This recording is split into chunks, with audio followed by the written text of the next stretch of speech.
Hi, I'm Executive Coach Constance Howard, and welcome to my YouTube channel, where women are inspired to be the best version of themselves. Now, before you watch the video, click the subscribe button so that you can join this community of fearless women. And click the bell so you'll be notified when new videos come out.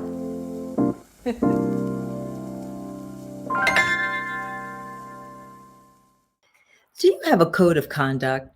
A list or a mantra that you live by that no matter what, you will not go below that standard? I've been thinking about 2024 coming up, how I want to behave, what I want to live by, and I want to make sure that I am always striving to be the best version of myself. And so I started writing just a list of things that I want to make sure that I don't violate or that I live by. And I think that, it really sums up what I want 2024 to be like, what I want to live by 24/7, year in, year out, not just for 2024. So today I thought I'd share with you my code of conduct and encourage you to write a code of conduct for yourself as well. So I'm just going to jump right in. The first one is I'm only going to say yes when it's a hell yes. And I put that first on my list because I think too often we say yes to things that we know we don't want to do. We say yes to things that we know are not going to move the needle for us. We say yes to projects that are going to drain us and just eat up time and energy. So if it's not a hell yes, then it's a no, right? And you know what those things are. When someone comes to you and they want you to participate in a project or be part of something that's going to take up your time and energy, and you know in your heart of hearts that it's not a good idea for you, and you give a wishy-washy no. Well, maybe, I don't think, blah, blah, blah. You say just enough so that the other person knows, if I keep working on them, they'll say yes. And after a while, you give in and you say yes, even though you know that you should have stand firm on your no. So if it's not a hell yes, then make it a no and stand in it. Don't apologize. Don't try to explain it. It's just a flat no. So that's my number one on the code of conduct. Number two, I'm only going to allow people around me who support me, love me, have the same drive, the same energy. They want to go higher in their lives, and they are willing to push me to go higher in my life, and vice versa.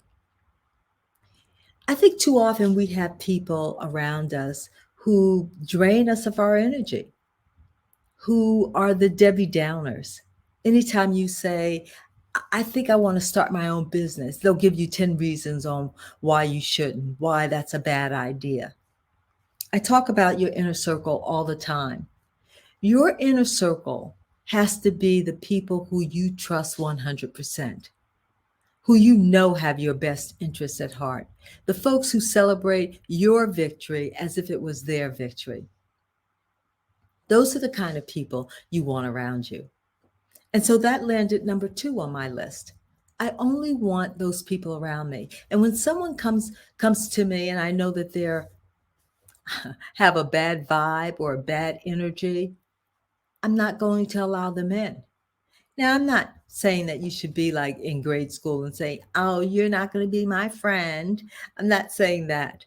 I'm saying make a conscious decision not to have them in your inner circle. You may see them, you may, a passing hello, how are you sort of thing, but they're not people who you spend most of your time with. Reserve that for people who support you and who you support. Number three, don't use your words against yourself.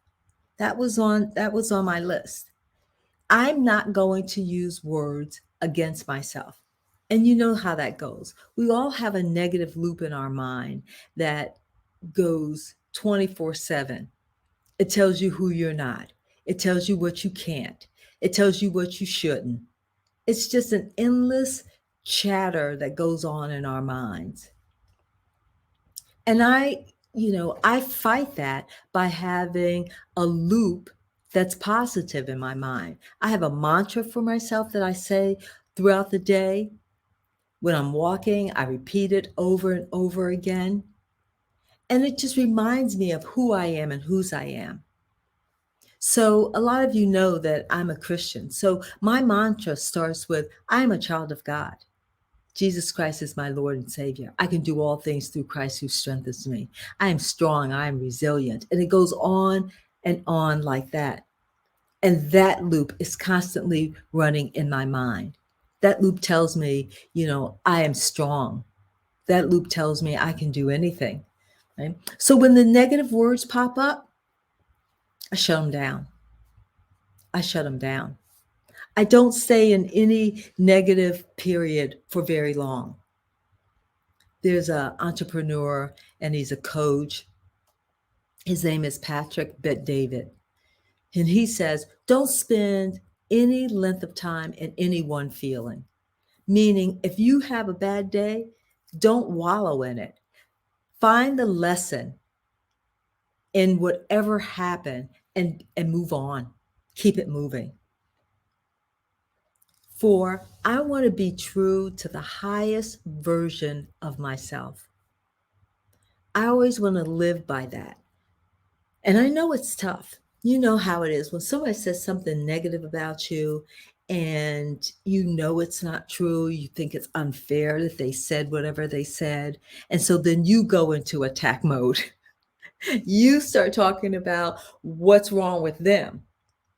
I don't want to live like that. If you want to say something negative, certainly that's your right, but it's my right to react how I want to react, right? And I choose to just brush it off.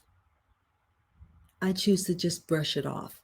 It's like what Michelle Obama says, when they go low, you go high. That's what I want.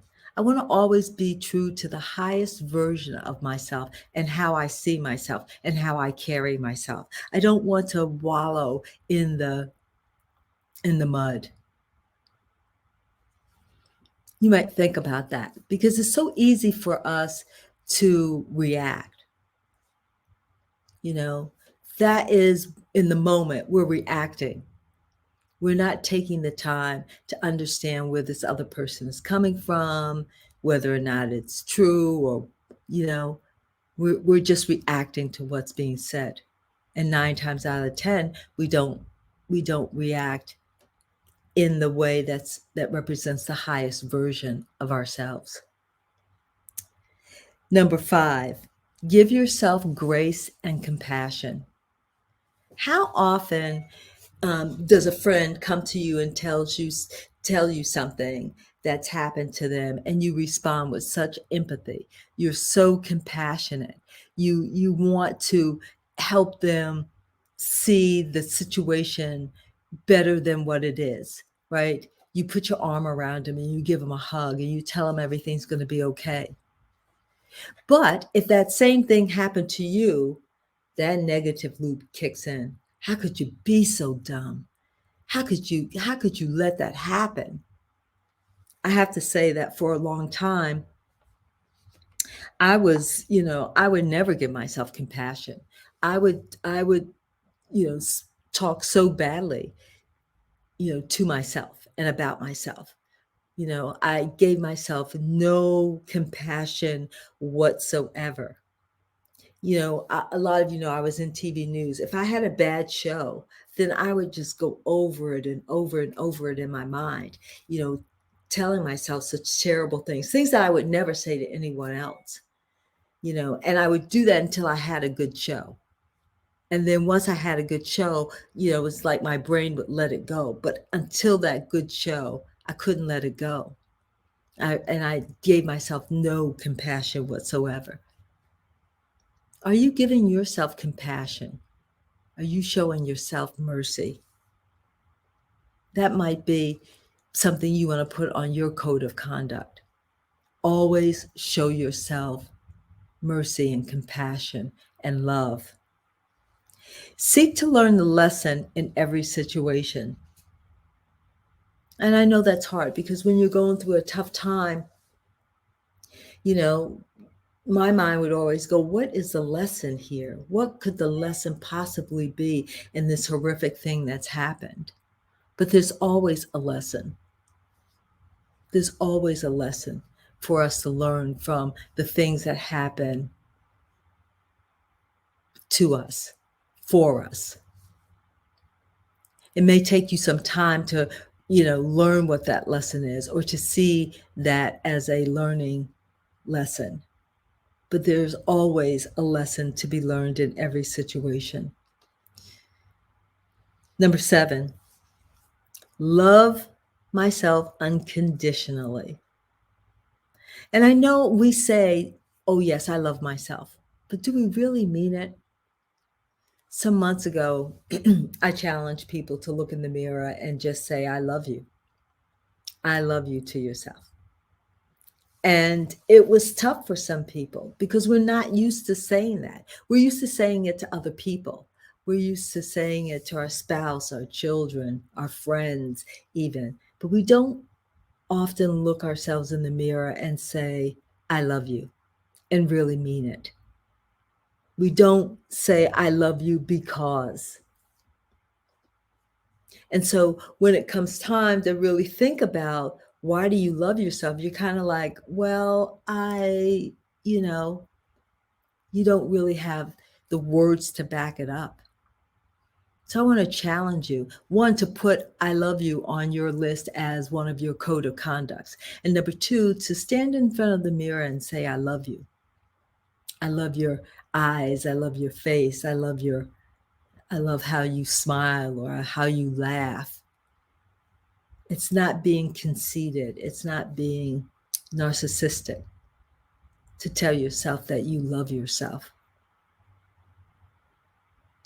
It's a way to reinforce that positive self-image. It's a way to reinforce that positive loop that's going on in your mind. So when, something happens and you start to be negative on yourself, that positive loop will kick in and say, no, you're not. I love you. You're smart. You're resilient. You're strong.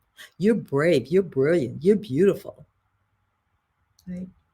Psychologists say that your brain is like a supercomputer. It doesn't judge whether something is right or wrong, true or false. It only takes in the information. So the more you input, the more positive stuff you input, the more your brain is going to say, well, that's who I am. I'm smart, I'm resilient. Without a doubt. I love you.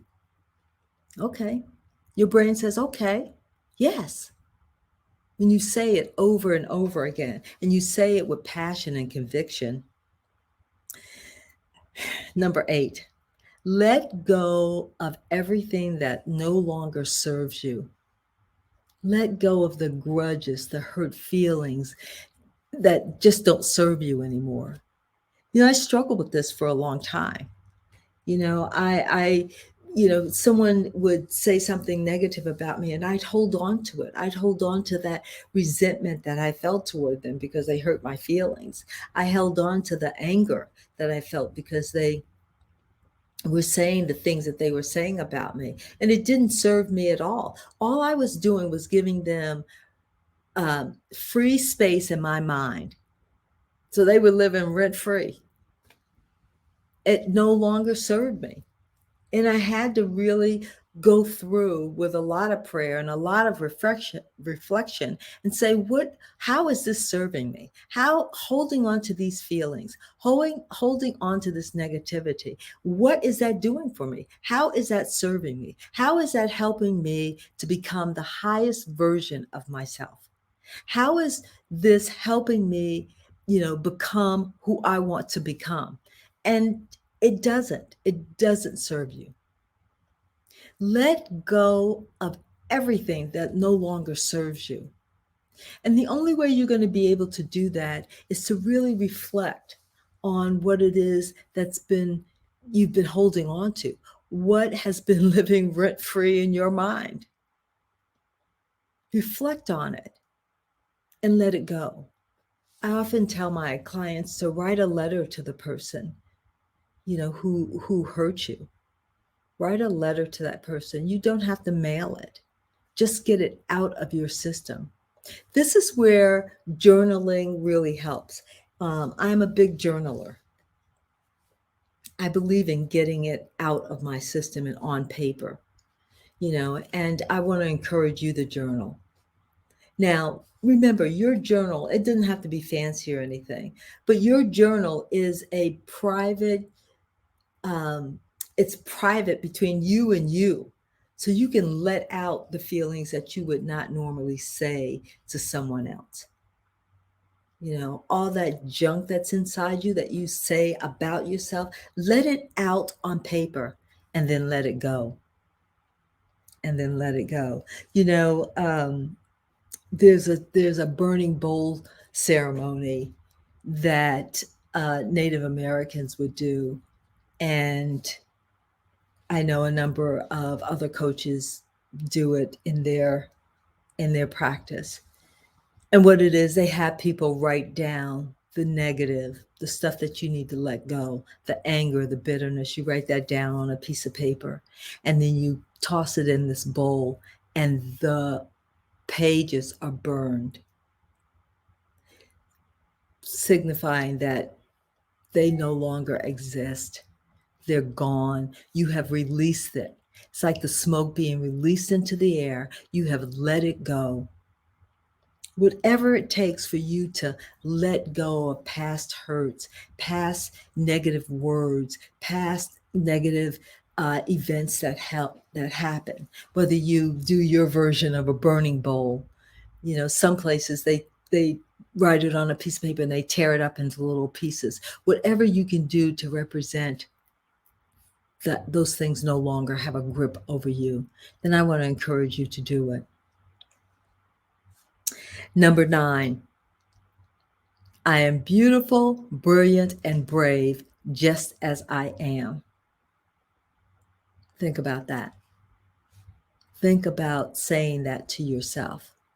You are beautiful, brilliant, and brave just as you are. You don't need anybody's validation. You don't need anyone to tell you that you are smart, that you are beautiful. You tell yourself that and believe it. You say that over and over and over again. I am brilliant. I am brave. I am beautiful. That has to be one of your code of conducts. And so you carry yourself like that. You carry yourself as being brave and brilliant and beautiful. And again, you don't need anybody's outside validation for you to feel like this. And finally, believe in yourself. My mom used to say all the time, Connie, bet on you. I can hear her voice saying it to me whenever I was at a crossroads and, I didn't know what to do. And I talk it out 4 ways to Sunday, as we say in Texas. I talk ad nauseum, right? People would hate to see me coming because I was going to talk about the same thing over and over again. But at the end of the day, she would say, bet on you. What does your gut tell you? What does your heart tell you? Because in the end, right, your gut will tell you what's good for you. Your gut will tell you when something doesn't feel right. Your gut will tell you when you need to walk away. Your heart will tell you when this season of your life is over, right? And I had to sit with that for a moment when I ended a 40-year career in TV news. My gut was telling me, you need to walk away. This season is no longer serving you. You need to shut it down and turn yourself toward what you can become. Turn yourself to the best and highest version of yourself. And I struggled with that for a long time. And in the end, I just had to believe in myself, believe that I could make a change, believe that I could be successful, believe that I could define my life for myself. And so that's my code of conduct. I'm only going to say yes when it's a hell yes. I'm only going to allow those people who really support me and love me in my inner circle. I'm not going to talk bad about myself. I'm going to be true to the highest version of me. I'm going to give myself grace and compassion. I'm going to seek to learn the lesson in every situation. I'm going to love myself unconditionally. I'm going to let go of everything that no longer serves me. I'm going to tell myself every day that I'm beautiful, brilliant, and brave, and I don't need outside validation. And finally, I'm going to believe in myself. What will your code of conduct be for 2024 and beyond? I want you to take some time to reflect on who it is you want to be. What will you stand by in 2024? All of this is your foundation on who you are. So when you get into any situation, it doesn't matter because you know, I'm only going to say yes unless I really mean it. Right? I'm always going to be true to myself. I'm going to believe in myself. I'm going to show myself compassion. I want to encourage you to create your own code of conduct and then post it on your vision board. I'm going to fancy this up a bit and then I'm going to post it on my vision board. Because every single day, anytime I'm in my office, I want to see what I stand for, what I believe in, and how I live my life. Direct message me and let me know which one or which ones resonated with you. And tell me what will be on your code of conduct list. And tell me how you think it will change your life to have a code that's always around you, that you hold in your heart, how that will change your life. I'm telling you, I believe it's going to change my life. I believe it's going to help me maintain the trajectory of my life. And I want the same for you. So direct message me and let me know your code of conduct. Don't forget to click the subscribe button and subscribe and click the little bell so that you will be notified anytime there's a new video that's being released. Thanks for joining me and thank you so much for your support. I really appreciate it. Take care and I'll see you next time.